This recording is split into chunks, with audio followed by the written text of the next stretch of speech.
ചെറുതുരുത്തിയിൽ ഭാരതപ്പുഴയിൽ ഒഴുക്കിൽപ്പെട്ട് മരിച്ചവർക്ക് നാടിന്റെ കണ്ണീർ യാത്രാമൊഴി. പൈങ്കുളം ശ്മശാനക്കടവിന് സമീപം വ്യാഴാഴ്ച വൈകുന്നേരമായിരുന്നു സംഭവം. 4 പേരാണ് ഒഴുക്കിൽപ്പെട്ടത്.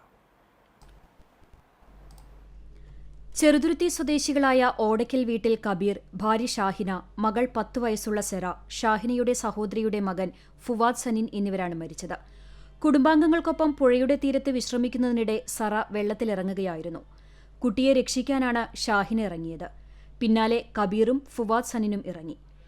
ഇവരുടെ ഒപ്പമുണ്ടായിരുന്ന ഉമ്മയുടെ കരച്ചിൽ കേട്ടാണ് നാട്ടുകാർ ഓടിയെത്തിയത്.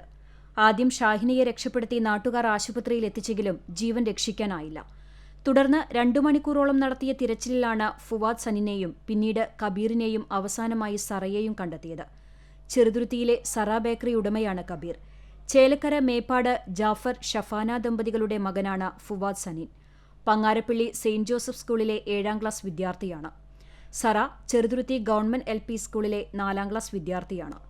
ചെറുതുരുത്തി പോലീസും ഷൊർണൂർ വടക്കാഞ്ചേരി അഗ്നിരക്ഷാസേനയും എത്തിയാണ് തിരച്ചിൽ നടത്തിയത്. അഗ്നിരക്ഷാസേന ജില്ലാ ഓഫീസർ MS സുവി, ജില്ലാ പോലീസ് മേധാവി S ഇളങ്കോ എന്നിവർ സ്ഥലത്തെത്തിയിരുന്നു.